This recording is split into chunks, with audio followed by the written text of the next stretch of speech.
situation. I think without you, I wouldn't have got an answer this quickly, or even at all. They got the message eventually? Yes, very much so.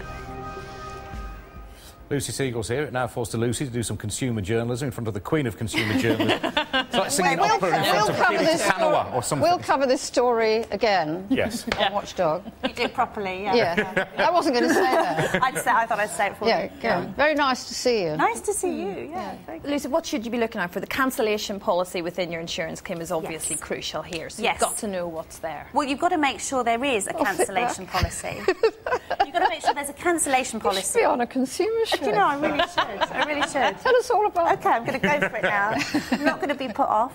There is a cancellation policy, and it needs to be over the amount that you paid or equal to the amount you paid, so you're not undervalued. The other thing you need to make sure with swine flu concerns is that there is no pandemic exclusion. Now, some insurance policies have that, and obviously swine flu is classified as a pandemic. So when you phone up, and this also applies to existing premiums, which may automatically be renewed, make sure that that exclusion does not apply. And I would add a third one: make sure that your insurer is a member of the ABI. I think I'd just not bother to go, wouldn't you, by then? Yeah. Actually, the thing is about insurance company, and I don't want to step on your territory. Please do. Please move. Actually, what they sell is fear, isn't it?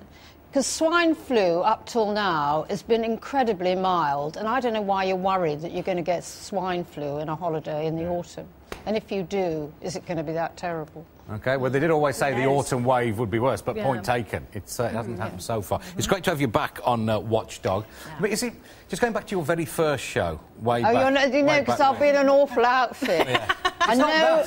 You sound like the late Queen Mother. Very, very clipped tones, the way you're talking here.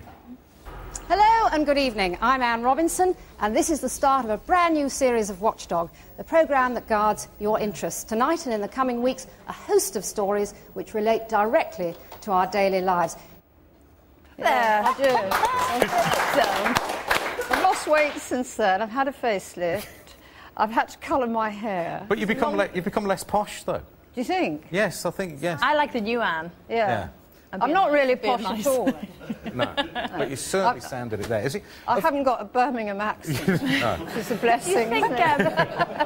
What do you think will have changed most for you, Anne, coming into this new series? Now, you've been away from it for a while. Do you think it's going to be tougher to try and take on these big companies? No, I think there's a lot more power now, because when I left Watchdog, we were still relying on phone calls and on letters, and now the internet is fantastic, because if one of those sharp suits comes in and says it's only 0.25% of 1% of our customers who this has happened to, it takes an hour before we get the feedback to show that they're wrong. It's very, very powerful.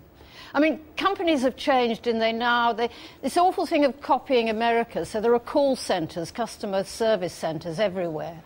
So that looks great, except very often it's so frustrating calling a call centre. You know, press this button.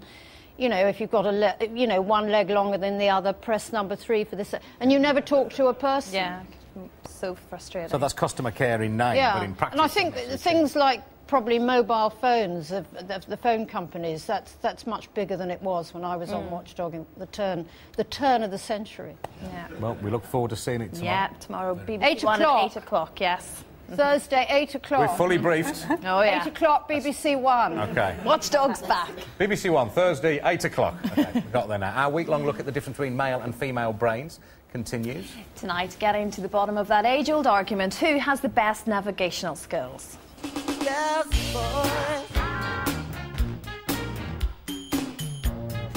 Today I brought our volunteers here into a forest to test their innate sense of direction. But they think they're here for a very different reason. Today we are going to go animal tracking, OK? So what I want you to do is see as many animals as birds as you can. So you get basically 1 point for each creature you spot. OK? Right, let's head this way. The animal tracking is just a cunning ruse. We want them ambling through the forest to see if they lose their bearings.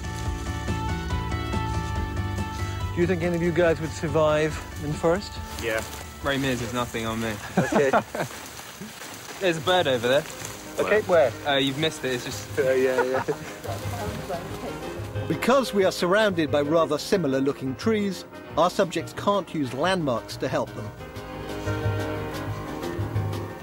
think without doubt men have a better sense of direction. My sense of direction's pretty good. I'm the map reader in my family. Men are like homing pigeons and women are like lost sheep. We've kept the boys and girls separate so we can compare how they do. After 5 minutes wandering through the forest, it's time to reveal what this is really about. Now, the true purpose of today's little test, okay, the true purpose, which has nothing to do with animals. Right, let me give you some things. You take that one. You take that one. One for you. Oh, gladiator! One for you, and one for you. Lovely. Right, the real purpose of this test is to see how good your innate sense of direction is. So what I want you to do, without conferring, on the count of 3, basically, I'm going to ask you to point in the direction that you think we came from. 1, 2, 3. The correct direction is here. It looks like 2 of the girls have got it right, and 2 of the boys. I'm going to measure the results with my digital compass. This is very interesting. So far, the girls and boys are pretty equal. But in an attempt to further disorientate them, we've wandered another 5 minutes into the forest. Let's see how they get on now. 1, 2, 3. This time, the girls seem to have completely lost their bearings. 3. But most of the boys are remarkably accurate. You listening, guys, down? Sorry, lad, sorry. Even with no landmarks, males do seem to have an extraordinarily instinctive sense of direction. Expert in human evolution, Dr. Helena Cronin, thinks she can explain why.